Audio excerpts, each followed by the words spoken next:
Have you ever wondered what it really takes to become a top 1% data engineer? I am joined by someone truly inspiring, Mansi Goyal, one of the crucial topics. That is, what is the hiring process for these data engineering roles for top product-based companies? Okay. Mostly I've seen that they may give you some coding problem on SQL or Python. They may ask you to share the screen and then solve it. Also, one of the most important questions I used to get from my juniors is, does DSA required for these data engineering roles? Yes or no? One very important thing at top product-based companies I've seen, there is a case study round. So what happens in the case study round is keeping that aside, for a working professional, if they want to make a switch, in such cases, does DSA plays a role? Honest, you need to express your answer. If you express your answer with examples, it puts a good impression. It's the only 25 to 30 minutes that you have to express yourself, so use that properly. It's not always that a good package keeps you happy, right? It may frustrate you at a point or at a moment. There are different criteria for everyone's success. When people connect with me, ask with me their problems, share their problems with me, helping them out really feels good, right? It's not always that a high good package can only make you feel happy. There are other criteria also of happiness.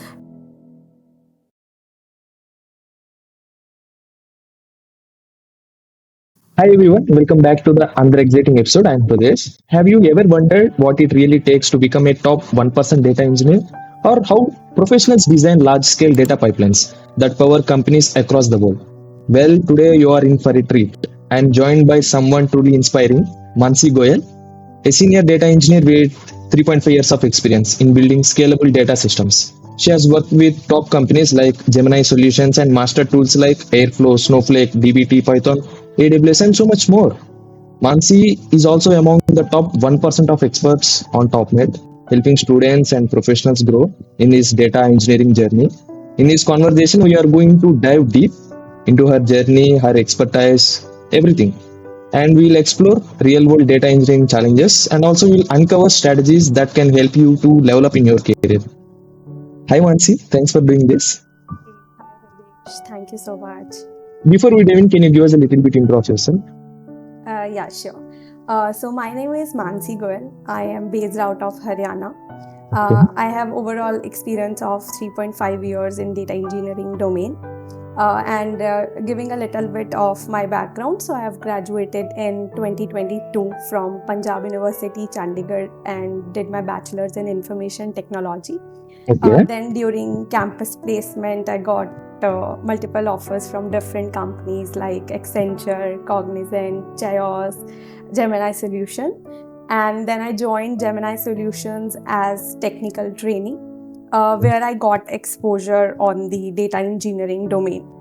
And then I worked there for almost 2 years, and then I switched to ZS Associates, where I joined as data engineer.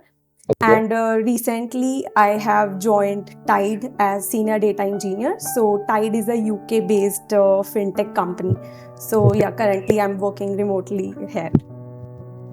That was great, Mansi. Let's start with the biggest elephant in the room, that is data scientist. I mean, we are having a lot of roles, right? I mean, data engineer, data analyst, data scientist. Okay. How can you differentiate them? Can you break it down for us? Sure. So as you mentioned, exactly. We have like lot of roles in data, and currently data is like new gold for the companies, right? For an example, so like companies are doing the targeted marketing. For an example, if you search something on the Google, like for shoes or bag, you see the recommendations on different platforms like Amazon start showing that, Instagram, Facebook. So in the backend, it's all happening because of data. Data engineers, the main responsibility, or we can say what data engineers do, is to collect the data from different sources, make it useful, do the transformations on data, clean that data, and finally make it ready to use by data analysts or data scientists. So data analysts what do? So data engineers' main role is to work on the data, make the data as a product for further downstream teams or data analysts, data scientists. Data analysts basically build reports out of that data, use that data and build the reports, generate some insights out of that, build the dynamic dashboards, so that the further business teams or the business stakeholders can take decisions on that data. And talking about the data scientists, they are more on the mathematics or the calculations side of data. They use that data to predict the future trends, that what can happen in the future. So they build the AI ML models using that data. So it basically open up the new opportunity areas for the company, for the business, like where we need to focus more to generate the revenue, right? So this is the major difference between like what data engineers, scientists, and the data scientists and data analysts do. I mean, if you want to make it more simple, what are the roles and responsibilities of a data engineer? Talking about the roles, responsibilities, so major responsibility of data engineer is that they get data from multiple sources or multiple places. Their main goal is to build that data as a product, which will be in ready to use format for the further teams. Right. So talking about roles, responsibilities, like on day-to-day basis, they build the scalable data pipelines, which like extracting the data from different sources and then performing transformation over that data.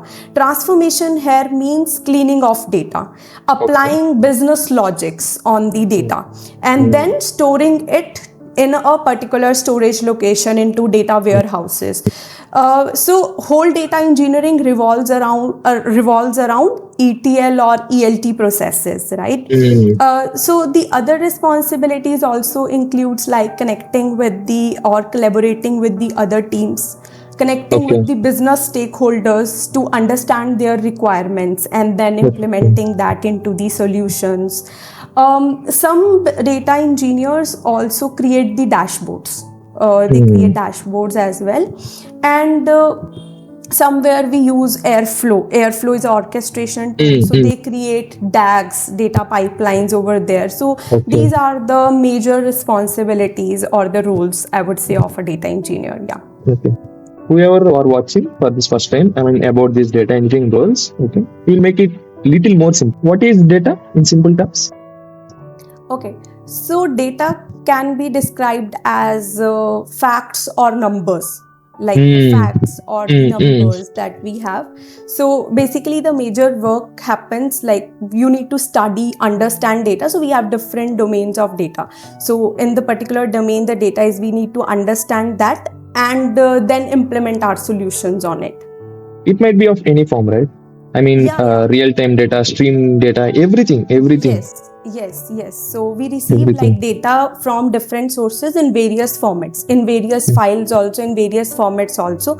So it can be into various formats. So that's why you need to study and examine those data, and then there the transformation things comes into picture, that you apply different logics in which format you need that, and then you work on it.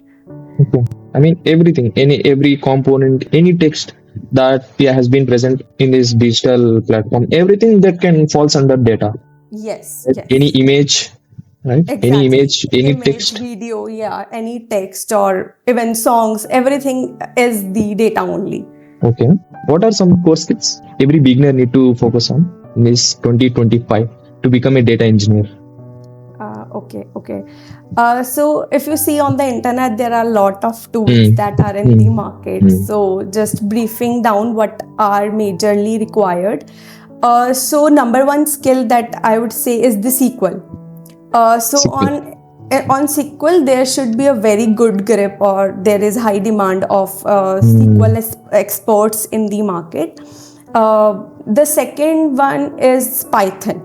So on Python, like the conceptual knowledge as well as the coding practice, like good with the coding.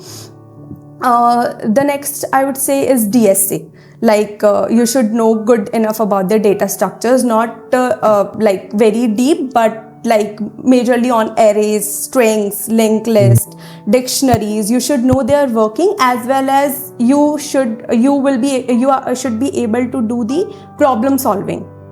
Right.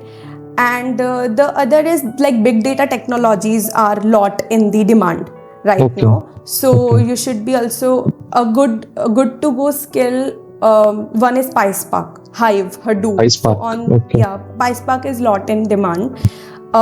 Other is like AWS, or I would say cloud technologies. So in my resume, I had done the AWS certifications. So for me, like multiple interviewers asked me about the different AWS services, but I think not restricting to one cloud platform. Any one cloud platform knowledge should be good, like AWS, GCP, Azure, anyone.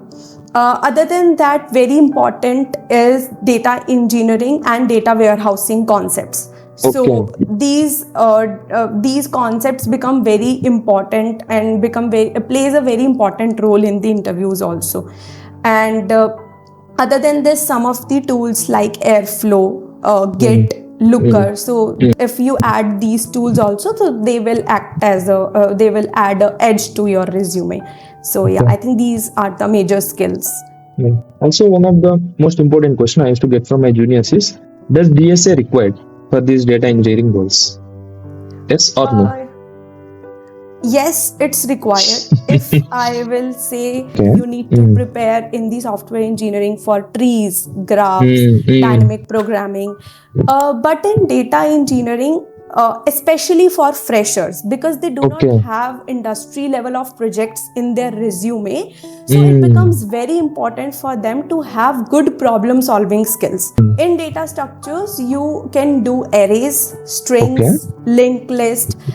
In Python, like you should be good with list, dictionaries, how they work. So I would say up to lead code, easy, medium. It is good enough if you do this, especially for data engineering. Like it is not must like you should go do trees, graphs and everything, but you should be good with at least a basic level of problem solving or coding questions. So the answer is yes. You need the basics of data structures. Also, what exactly does a data engineer do, especially in their early career stage? In the early career stage, I would say like associate data engineer or the junior data engineers. So they work on building the data pipelines, performing the ETL, ELT operations where they extract the data, do the transformation, cleaning of data, applying the business logics on that data, storing the data into data warehouses, writing down the Python scripts for transforming data, doing the data modeling. And for junior data engineers, they also one of the responsibility of there is to validate the data, because we deal with a lot of data. So there are multiple times issues with the data, bugs that come. So they do the test, they follow the certain set of testing practices, monitoring practices for the data. And also the expectation from them is to write down the clean code, which is easily understood by others. And also good documentation. They collaborate with other teams also to understand, like multiple senior data engineers, they connect and understand things with them. So these are the major things that they do. Also, one of the crucial topic, that is, what is the hiring process for these data engineering roles for top product based companies? Yeah. So for top product-based companies as well as service-based companies, I've given interviews at various companies. I've seen a pattern that they follow, right? The pattern is like the first round in most of the companies you will see as online assessment round, which can be of like 50 to 60 minutes. And you will see certain set of questions. It can be SQL, Python, data engineering concepts, AWS, PySpark, or sometimes aptitude also. So you have to do these questions in a specific time frame, and there can be multiple choice questions as well as some coding problems can be there. And after that, you see the technical rounds that follow. Technical rounds, like there can be 2 to 3 technical rounds, depending on the company, like it varies. So first technical round may be by some senior data engineer, and the next one by some lead data engineer or by some data engineering manager. It can happen. So for the first technical round, mostly I've seen that they may give you some coding problem on SQL or Python. They may ask you to share the screen and then solve it, right? And the other thing is they can ask you about your past experience projects, like the projects that you have done, and cross questions on that, like what tech you have used and what challenges you faced. So around that you can expect questions. The second interview round, they may give you a problem to solve, like a coding problem, or it's like much more deeper on the project side, like what you have done in the projects, like a lot of cross questions on that. Other than that, there can be things that can come up from your resume. So like in my resume, there were AWS certifications were mentioned. So the interviewer has also done the certification. So he said, let's do a rapid fire on the AWS. So let's keep it AWS technical interview. So it may happen, like the things that you have listed in your resume can come up in the technical interviews. So after that, in the technical interviews, they can ask you about PySpark questions, data engineering, data warehousing concepts, about the cloud platforms, about the, if you have listed Snowflake, Redshift, AWS services in your resume, so they can ask on that also. Other than this, there can be a specific interview round on some specific tech stack also, like PySpark technical interview round. If they need it, like if it's a very crucial or important skill that they are searching for, so there can be interview round on that also. After that, one very important thing at top product-based companies I've seen, there is a case study round. So what happens in the case study round is they give you a case study to read about that, to understand that, and then they may give you a day before or during the interview, they will give you that case study to read, and then they will ask you the cross questions over that case study to understand how you approach a problem, how you approach business problem, like for a specific. This is more on the more to see the thought process, like whenever a new problem comes to you, how you are approaching that, right? So this is the one round that I have seen. After that, there are behavioral and culture fitment rounds that happen, in which they have certain set of questions, like what's any challenges you have faced working with the team, what's your why you are leaving your previous company, like the company, why, and other than like these set of questions can be asked. This round can happen before technical rounds also. Because some companies give a lot of weightage to values and culture. So you need to study a little bit about the company before this round, because they can ask you like what you know about this company, why are you like giving interviews in this company, like what fascinated you for these questions can come up. And then there are the HR round where they tell more about the company and the salary discussions take place. So this is the generic pattern that I have seen. Yeah, it was a great breakdown. Thanks, Mansi. Also, how should a college student start preparing for a data engineering role from scratch? Okay. For a college student, I would say for SQL and Python, like the core basic skills goes same for college student as well as experienced folk also. Okay. Because it's the basics. They're gonna ask you like about problem solving skills, how you are approaching a new SQL problem, how you are designing the how you are writing the query, how much optimized query you are writing. Then for a college student, DSA plays a very important role because it shows like not for DSA, like it shows your problem solving skills. The third very important is the projects. So the projects, you can build projects and put it in your resume around the data. So data related projects. So you can may take help from YouTube, Udemy or LinkedIn to follow some of the projects, and then you can do some hands-on like the projects, and then you can put that on your resume. So I think that will put a lot of data specifically for data engineering role. It will be good if your resume is more around data. So and learning about like cloud platforms, student or a fresher can learn little bit and put in the resume that these services they have learned about or know about these services. Git is also important thing that every company demands. So Git is one thing. So I think these major things, if a student, especially in college, if they do, so I think that will be helpful enough. Okay. Yeah. For student, DSA plays a crucial role. Okay.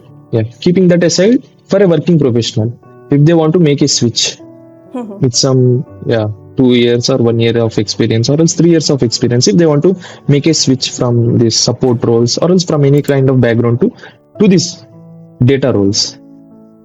Okay. In such cases, does DSA plays a role? If I would say that some of the basic coding problems that you will be seeing at any level, I think, for even for 3 years, 5 years. So I was looking for a job change when I was 2 years experienced, and after like even when I became 3 years experienced, at that time I also saw. So for the coding problems, I see they ask not much lot of tough DSA on trees graph side, but at least basic problems you should be able to solve, right? So for me, they asked about questions on arrays, dictionaries, lists. They asked to like write down the solution by sharing the screen. So this happens. So for that, lead code easy to medium level helped me enough. So I did not need to go to the lead code hard level, but in SQL you need to be prepared with lead code hard level as well, because lead code hard also asked in the interviews, especially for SQL. Yeah, but for DSA I would say no. For any experienced folk, I think the more of your data engineering knowledge is examined on the basis of what you did in your past projects, how well you did it, like how much you know about that project, how much value after doing those projects you have, how much knowledge you have, and how you can implement that knowledge into other problems now.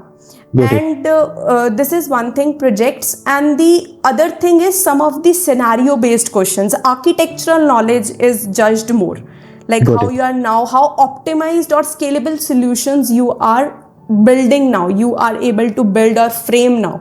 So this is, I think, but initially, like you should see, like you will see the online assessment rounds or the technical interviews. So in starting or initial phase, you will see the coding problems. So to crack that, I think you need to have good enough practice of coding problems as well, because without that, no matter how much good data engineering knowledge you have, but if you're not able to crack the big initial rounds, you will not be able to reach to that. So that's why. Yeah. Okay. Let's discuss about projects. Were there any specified projects that can add value to the resume? Yeah. So see, industry level projects always will keep edge over the personal projects that we build, because so talking from a fresher's point of view or student, what kind of projects they can do. So they can add project around ETL or ELT for data engineering, which will cover all of the basics of data engineering. So like some of the data pipeline project, or where they can extract or collect the data from some public API like YouTube API about video engagement data, or weather API to collect the weather information. And then after collecting that data, they can do some transformation or cleaning of data over that, and then storing it into a data warehouse. So this will cover a lot of tech stack like SQL, Python, PySpark for transformation, Snowflake, Redshift, and then they can use Airflow for scheduling of the data pipelines. So this will cover a good enough technical skills in the project, which will be good to showcase on the resume. So I think these kind of projects, they can take help from YouTube, LinkedIn, Udemy. They can take some course, and I think this would help enough. Okay. What are some common interview questions or topics? Okay. Okay. So common interview questions, I would answer this topic by topic. Like there's a certain set of subtopics in a particular topic that's asked. So like in SQL, it's very important. So they may ask you about joins, window functions, about the aggregate functions, CTs, subqueries. So these kind of topics can be asked in SQL. In Python, they can ask you about the memory management, garbage collection, file handling is very important in Python, and about different data types, different data structures they can ask you. In data engineering or data warehousing concepts, they can ask you about schemas, query optimizations. Then they can go with like OLTP, OLAP, very important question, databases and data warehouse difference. So these questions around data engineering core concepts can be asked. In PySpark, if you have worked on that, they may ask you about internal working of PySpark, or how you do the query optimizations, architecture in that. And on cloud, they can ask you certain questions like what services you have used, why you have used that, what alternative tools you can use instead of this, why you have used this tool. So you will see the questions like these. And apart from this, if you have mentioned some skills other than this in your resume, so they may go deep dive for those technologies. Yeah. Can you share any tips to crack these interviews? Okay. For technical interviews, you should be good with the hands-on. Like the coding practice should be good enough, the hands-on practice that you do and that you can practice on daily basis. Like SQL and Python, that the coding problems I have mentioned, like lead code, so you can practice daily on that. Other than this, about the projects, I always mention on LinkedIn in posts also that instead of preparing for the answers, first prepare what can be asked from me. From this project, what different questions can be asked. So first frame 5 to 10 questions, and then try to frame the answers that what I have done in the project, and frame the answers correctly so that you can deliver it in the proper way, right? Other than this, I think the communication is very important, because in the service-based companies especially, they hire for some clients, and then it becomes very important that you are communicating your thought process properly to the interviewer, that what you are thinking, you are able to express it into words also. And other than this, some of the folks I have seen have good SQL, Python knowledge. They are able to write down the write down the solutions also, but they lack in the data engineering concepts. They are not aware about the architectural knowledge, like how the concepts are. They cram that. So I think if you avoid these, so these are the tips. I think if you focus on these, you will be able to crack the technical rounds. Okay. What are some common mistakes do most candidates make in this data engineering interview? Okay. In data engineering interviews, like the first one is not enough good hands-on coding practice. Good hands-on, okay. Yeah, because when they share the screen and write down, so that's a very bad impression that puts. So should upskill or focus on that. The second thing is, I think some candidates just cram the concepts. You need to express your answer. If you express your answer with examples, it puts a good impression, like you know the actual concept. So with examples, you can quote your answer. The third thing is lack of confidence. You need to be confident while answering. I understand that we think like, I don't know enough about this answer, or maybe what I'm saying is wrong, but it's okay. Express what the thought is coming in your mind. Maybe it's correct, right? So just underestimating yourself is, I think you should answer your answer in a confident manner. And I think the communicating well, you're working on the communication skills to express the thought process properly. So that would work also, yeah. And the other one is, I think, fear of rejection. That is common. Yeah, so I think that fear, like rejections, are part of process. So while sitting into an interview, it's common, but it's the only 25 to 30 minutes that you have to express yourself. So use that properly. So yeah.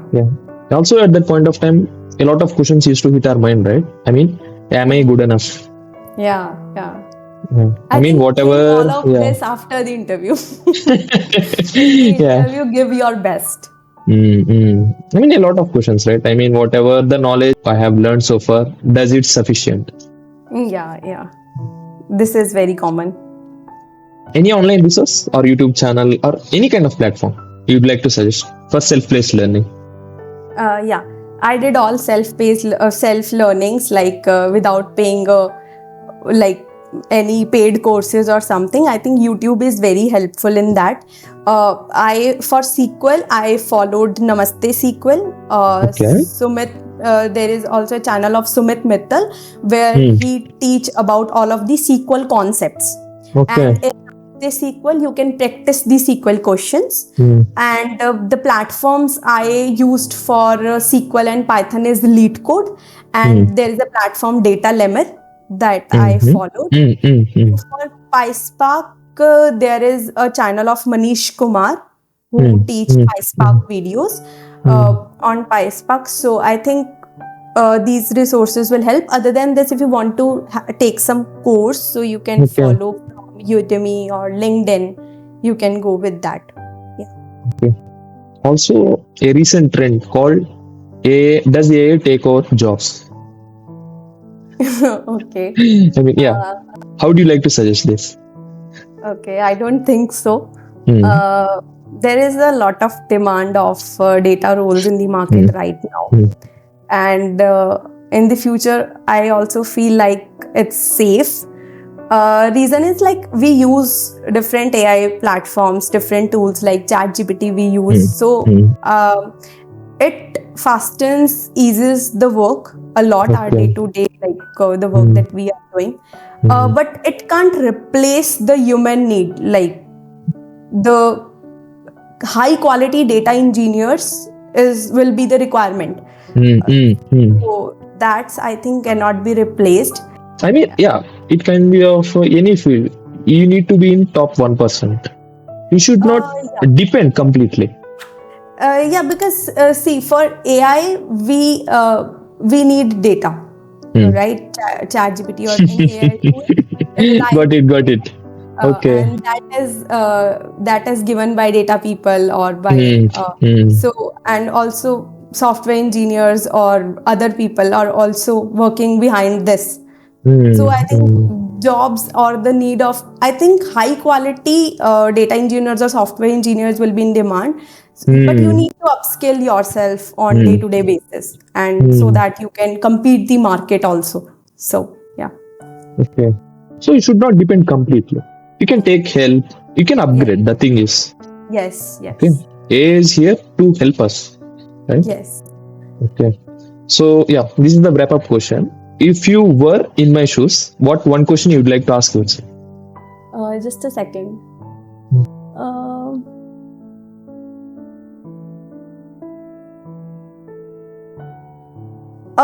There are a lot of people around, right? Lot of colleagues, lot of people, lot of batchmates that you see going into a XYZ company, this company or the other company. Okay. I asked myself when I was switching the company also, that what is the one thing or what are the things that I want from a job? Right? What things I want from a job? What keeps me happy while working? Because it's not always that a good package keeps you happy, right? It may frustrate you at a point or at a moment. What is the thing that keeps me motivated, right? There are different criterias for everyone's success. What motivates me on a daily basis to keep me going, to keep me working, right? So like when I was doing the switch also, I did switch to ZS, then to Tide. I asked myself what motivates me or what keeps me happy while working. So the things like good mentors, it plays a very important role in my life, like with whom you are working, because the more good people you work with, the more better or good person you will become. The work-life balance, whether you are giving good time or good time to your family also, to yourself also, right? Or to your close ones also. So it's very important. The other criteria, you are taking care of your health or not, because you will not be able to do good if you are not feeling healthy. And the other thing is like helping the students, mentoring them. It feels really good to me. Whenever I get time and post on LinkedIn, I started new on Topmate as well. When people connect with me, ask with me their problems, share their problems with me, helping them out really feels good, right? It's not always that a high good package can only make you feel happy. There are other criteria also of happiness and what you want. So data engineering is something that I feel like that I want to do the work, right? I feel myself happy while working on the data engineering stuff. So I think working on those things that make you happy, you give your best in that. So this is the thing, I think, what motivates me on daily basis. What an incredible session this has been. Yeah, thank you so much. Yeah. From breaking down pipelines and tools to sharing personal journey, Mansi has truly shown us what it takes to succeed in data journey and data engineering. Huge thanks to you, Mansi, for joining us today and sharing your expertise. Thank you so much. So, yeah, if you found this episode valuable, don't forget to like, share. Also, drop your favorite takeaway in the comments. And of course, subscribe so you don't miss more conversations with inspiring minds like Mansi. See you in the next episode. Bye-bye.